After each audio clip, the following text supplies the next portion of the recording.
Movimento Rápido dos Olhos é o nome do novo trabalho do Rashid, que é um álbum áudio-filme sobre um universo paralelo.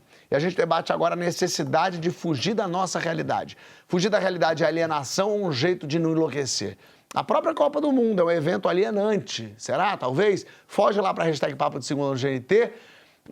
Rashid já disse que definiria o Momento Rápido dos Olhos como um Kurosawa num cenário de Bacurau. Ih, puxou, hein? Bonito. Trouxe referência. Não é? Chegou a estudar. Achei bonito isso. Ele é diferenciado. Por que é tão importante criar esses cenários possíveis? Parece muito pretencioso, dito dessa forma. Olhando de fora, né? Não é?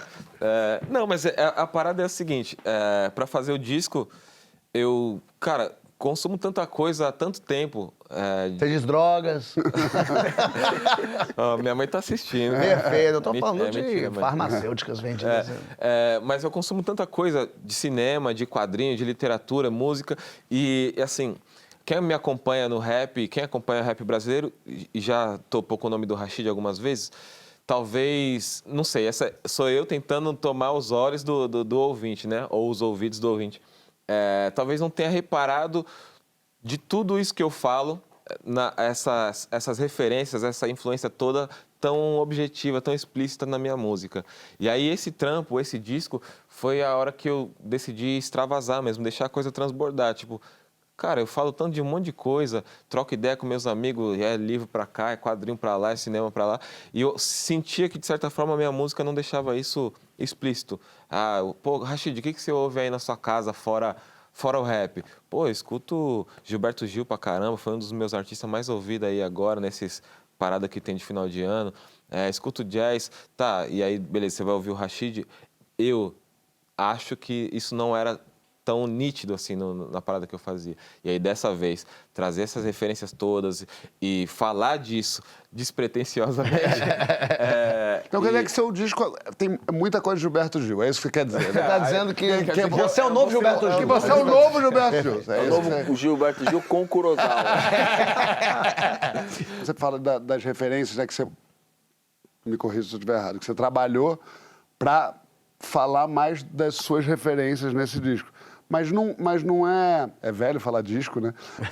Mas o artista não é suas referências, assim, mesmo que ele não fale sobre elas, né? Tudo que você ouve, passou a vida inteira ouvindo, suas vivências, onde você nasceu, sua família, o que você assistiu, o que você colecionou, no final das contas, é o que você vai cantar, é o que você vai produzir como arte, né? Sim. Não, você tem razão. O artista, eu acho que, de fato, suas referências também. Mas eu acho que... Mesmo que não explícitas. O meu caso eu tenho um tempo fazendo isso já, né? Um tempo escrevendo rima e gravando e lançando e tal. E eu sentia essa necessidade de...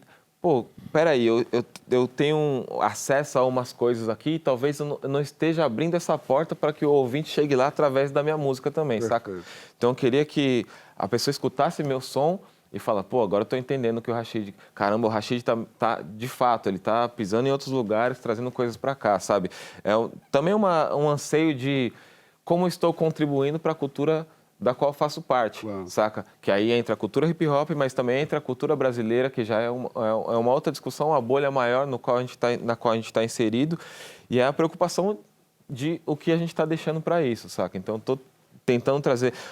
mas quando eu digo também, estou tentando e estou falando, não é muito mais natural do que isso, né?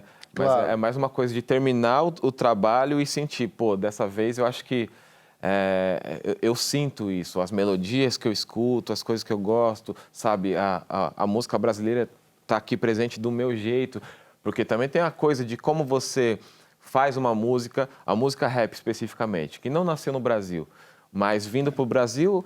Dá para dizer que a gente trabalha muito bem, Racionais MCs trabalham muito bem, MV Bill trabalha muito bem, MC trabalha muito bem. Lugar. Entendeu? O verso que tá no e final, como você traz uma música que nasceu no gueto de Nova York, mas você consegue dar a cara do Brasil para aquela música, mas aí a gente vai além, porque a gente entra no universo pessoal. Como o Rashid consegue trazer o Brasil do Rashid para essa música. Como é que você viu aquilo, né? Como é que bateu em você? E aí, eu acho que todos esses desafios que causam esse anseio de, peraí, agora eu preciso mostrar aqui um pouquinho mais. Sim. Mas talvez é uma coisa que parta mais do interior do artista mesmo, sabe? De uma coisa individual do que as pessoas estão pedindo e tal, né? Acho que tem que ser assim.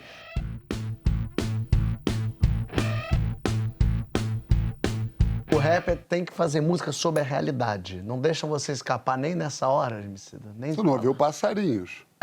Também tem. Tô brincando, desculpa, eu te peço perdão, Leandro Roque, perdão, tá? Às vezes eu não sei porque que eu volto. Mano, eu acho que isso é uma grande prisão na qual tentam colocar a música rap. E eu acho que a gente precisa quebrar essa barreira porque a gente tem direito à ficção também, saca? E eu penso muito nessa parada, né?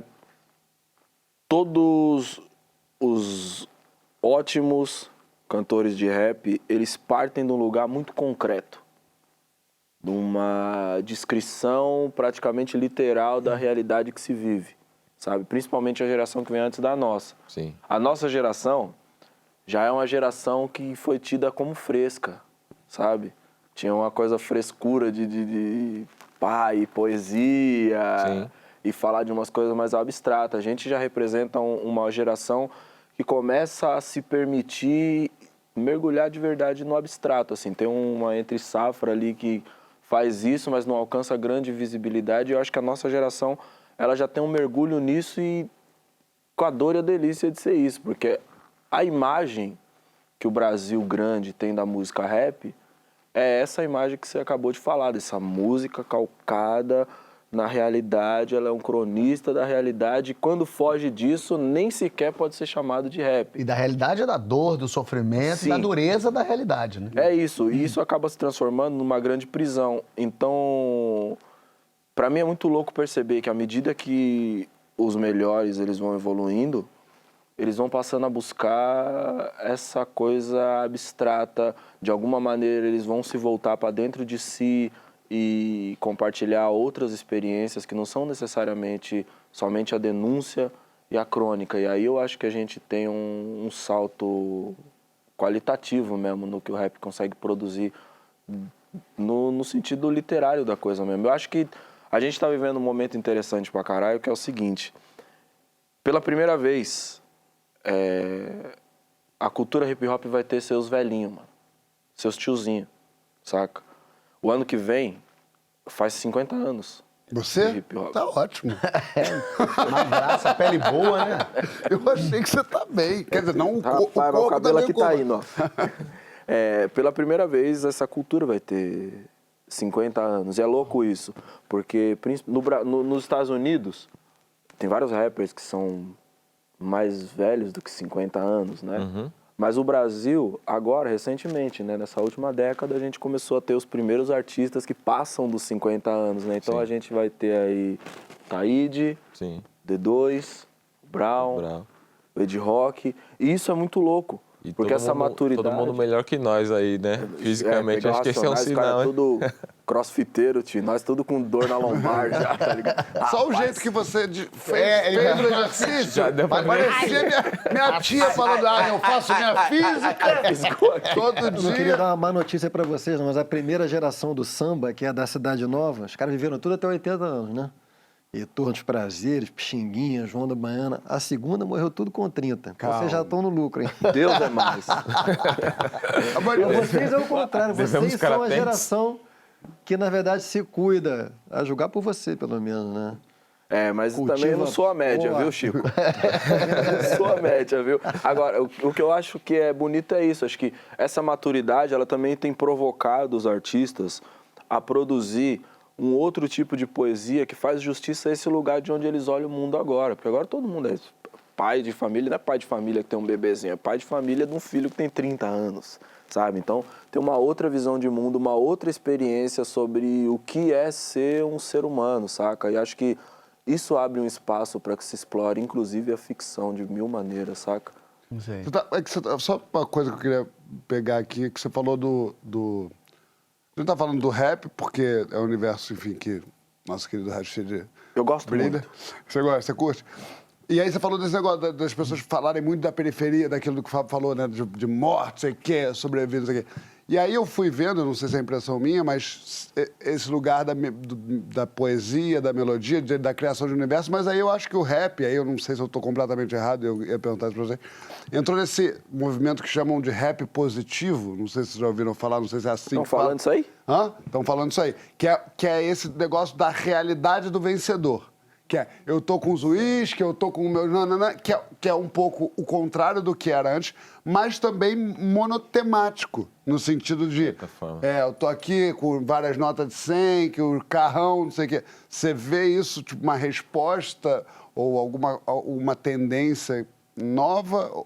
Acabou a poesia do rap? Acho que a gente pode entrar nessa também. Não, mano, não acho que isso seja uma resposta àquilo, porque aquilo não era uma negação da realidade, saca? Uma negação da possibilidade de vencer, vamos chamar isso aí de vencer, essa coisa do vencedor. Eu acho que isso aí tá ligado muito com essa coisa da igreja também, viu, mano? E tem uma parada dos cantores de rap que todo mundo tem uma fase egocêntrica, sacou? E várias vezes a gente pega a nossa caneta e fica se autoelogiando. Entendeu? Então tem essa parada, e para essa geração, que é tudo muito instagramável, vamos dizer assim, tudo muito visual. A câmera virada para si, de alguma maneira, tudo isso vai parar nessa forma de se fazer rap. Mas se você voltar a pegar o próprio Racionais que a gente estava falando aqui, eu nunca achei que a poesia do Racionais era uma prisão, entendeu?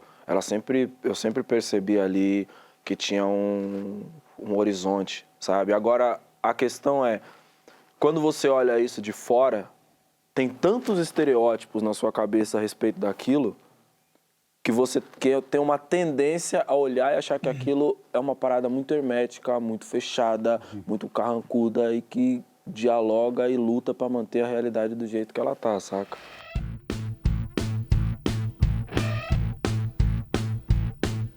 Francisco Aide, a arte é uma forma de sair da realidade, fugir da realidade ou exatamente o contrário, de enfrentar e compreender?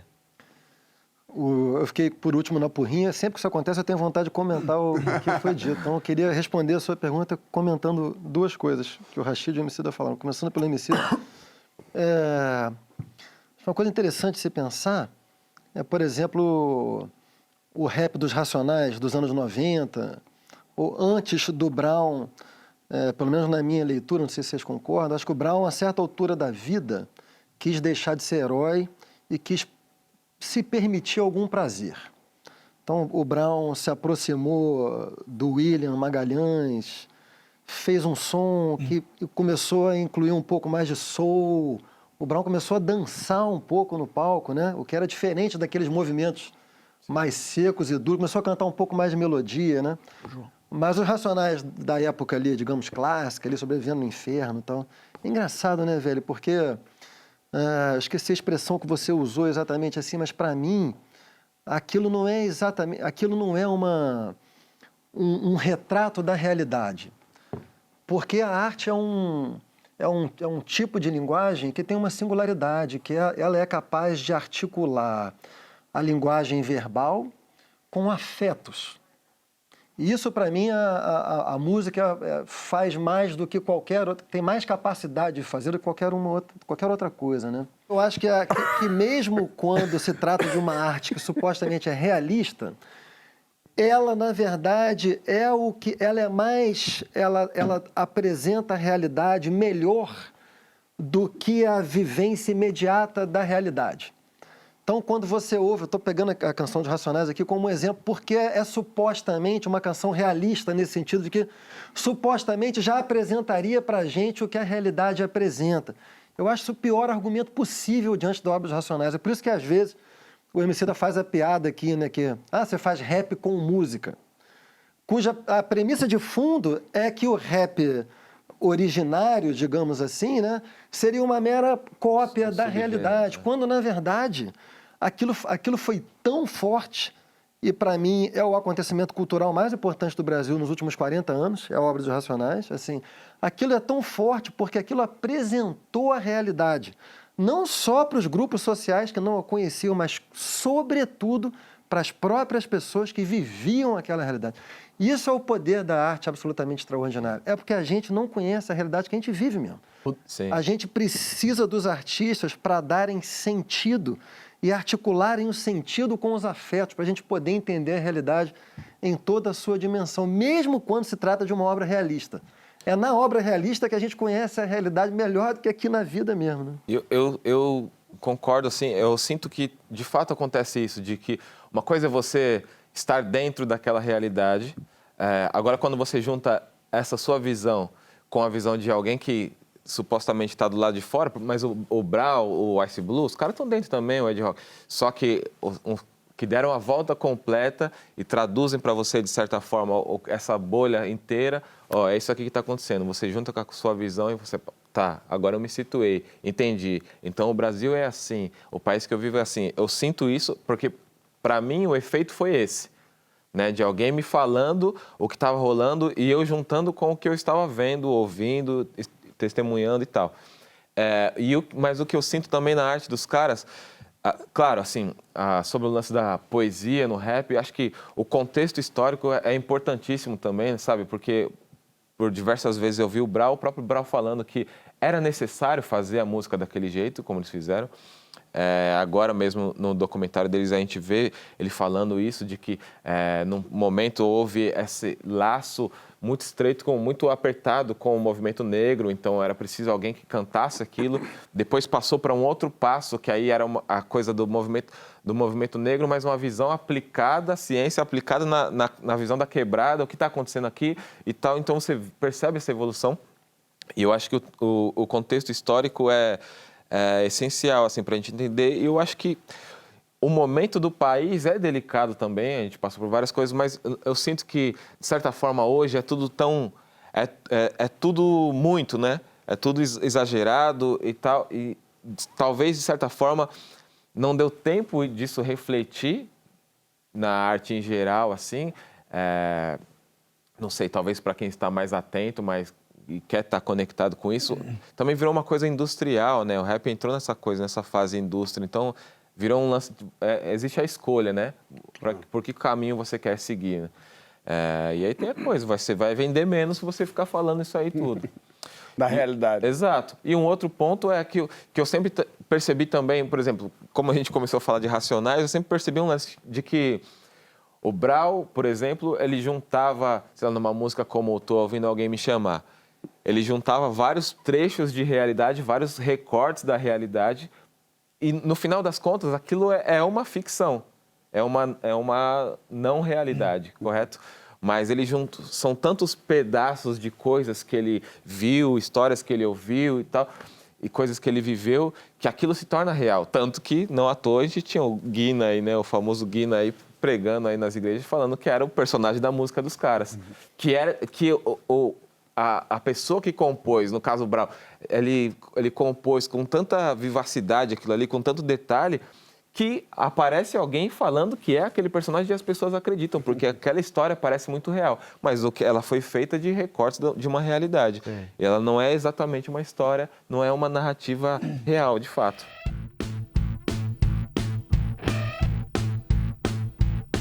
A pesquisa mostrou que o Brasil lidera o ranking de 46 países onde as pessoas evitam notícias. Isso é autopreservação ou alienação, João? Eu acho que é uma alienação que tem um quê de autopreservação, assim. Eu acho que muito difícil julgar, né? É complicado, né, Joãozinho? Não, mas é sério, eu fico pensando assim, é muito difícil julgar o brasileiro. O que é o brasileiro? O brasileiro é um montão de gente, cada um de um jeito e tal. E eu acho que a vida é muito difícil para muitos brasileiros. Será, João? Eu acho, sim. Eu acho que, assim, eu já te falei sobre a minha infância. Não, mas é sério, eu acho que a vida é muito difícil. Então, é difícil do lugar que eu tô falar, isso é um bando de alienado que não está correndo atrás de saber as coisas. Eu poderia facilmente falar que é um bando de gente que não quer pegar nas mãos as rédeas da vida ou não quer se responsabilizar e são todos uns cínicos. Mas é difícil mesmo, né? Porque eu acho que tem uma realidade aí num Brasil que não está muito longe da gente, apesar de estar muito longe da gente, que é um Brasil de gente que sofre muito o tempo inteiro e no final quer ver Pantanal, entendeu? No final quer ver umas imagens bonitas, um elenco incrível fazendo as coisas e quer não pensar que amanhã tem que pegar o ônibus 5 da manhã, não quer pensar que vai ser humilhado por alguém quando chegar no trabalho, não quer pensar que fulano tá doente, não tem lugar no SUS ou para se tratar, coisa muito básica, né, que a pessoa tem que ter, né? Eu falei de uma pessoa que trabalha comigo que um dia chegou para mim aos prantos e falou: eu tô com pedra no rim, aos prantos, falou, e eu não sei o que fazer. Eu falei, você já foi no hospital? Eu falei, já. E falam o quê? Que não é emergência. Eu falei, mas eu tô com muita dor. Isso é um troço para uma pessoa privilegiada, que nunca precisou do Sistema Único de Saúde, é uma coisa muito fora da realidade. E aí eu olhei para aquela pessoa e falei, essa pessoa está com dor e não consegue se tratar. É muito doido. Então, se chegar para essa pessoa e falar, minha filha, é notícia, tem que ver aí, quem você vai votar para senador? Sabe o que o senador faz? Então, assim, a minha primeira vontade é dizer, gente, é isso, a realidade é dura, existem várias realidades, mas você tem que participar um pouquinho de todas, no sentido de tem que ver o que está acontecendo na política, mas eu não teria condição, envergadura moral para julgar um povo tão sofrido como esse. Até porque, de certa forma, o outro lado também é alienante, né? Você ficar preso ali, tem gente que fica bitolada naquelas notícias ali o tempo inteiro. E assim, se a gente tem uma situação onde tem um monte de gente blé das ideias, é porque foi indo cada vez mais naquele caminho ali, naquele tipo de notícia, que é o que te agrada, porque é isso que o algoritmo também vai oferecendo, aquilo que mexe com você. O que te agrada não, na verdade é o que você odeia, né? Porque você vai ficando cada vez mais emputecido com aquilo e vai procurar mais. Eu cheguei em alguns momentos assim, durante a pandemia, mas também agora, durante esse momento de eleição, a me pegar assim, cara, eu acordo e já estou procurando vídeos e as lives dos caras, eu quero ver o que está acontecendo, entendeu? Tem que aprender a respirar no meio disso também. Tem, cara, tem que aprender, porque no final das contas a causa é nobre, muitas vezes a gente está ali querendo uma mudança, eu quero saber o que está acontecendo, porque eu preciso me informar, porque eu também estou conversando com as pessoas, eu represento, eu tenho uma voz, eu tenho que estar, eu tenho que falar, eu tenho que não sei o quê. Mas, no final das contas, na rua, parafraseando o Brown, mas na rua não é não. Na rua, às vezes, as coisas estão em outro ritmo. Você entra na rede social, o mundo está acabando, tá ligado? Às vezes você fecha ali, deixa eu fazer uma caminhada. Diferença. A rede social já virou... O que era uma fuga da realidade já virou a realidade virou mesmo. O cão do apocalipse. Eu fui agora, estava lá no Catar, fiquei uma semana lá. E uma semana que eu estava vendo jogo, eu não estava acompanhando o que estava acontecendo. Como faz bem não saber as pequenas bobagens, que são bobagens mesmo, que na rede social parece uma loucura, um cão. E eu não estava nem sabendo o que está acontecendo. Isso faz um bem, fugir dessa realidade aqui é uma coisa... E quando você sai do país, eu adoro viajar, então eu sempre estou fora, tentando estar fora para poder viajar e viver a vida de um outro jeito. É tão bom você ir embora daqui, desse negócio aqui, e aí você percebe como é pequenininho a vida aqui dentro. Como as pessoas brigam entre si por questões Aí alguém falou, Fábio, como é que você tá aí com isso aí que tá rolando? Eu falei, não tô nem sabendo o que é que tá rolando, porque não chegou nem até mim. Falaram alguma coisa, não, fizeram uma montagem. Eu falei, olha, vou te dizer, Nem sei. uma paz. Tá Cristiano Ronaldo não jogou bem hoje. Tô vendo Tunísia e França. Tem uma coisa realmente, quando você vai embora disso aqui, a vida é mais, claro que as dificuldades da vida, mas a vida é menos gritada do que é aqui dentro. E faz tão bem a gente ir embora disso aqui. Mas, assim, você tá falando de um caso específico, de você para o Catar e tal, mas assim, o desmame e também o entendimento de que nem tudo é tão sério assim, tipo, parar, respirar, dar um passo atrás, pensar, mas será que o Rashid, porque falou aquilo, é a pior pessoa do mundo? Será que ele ele deve ser cancelado? Acho que é momento da gente entender que nem tudo tem que ser levado tão a ferro e fogo.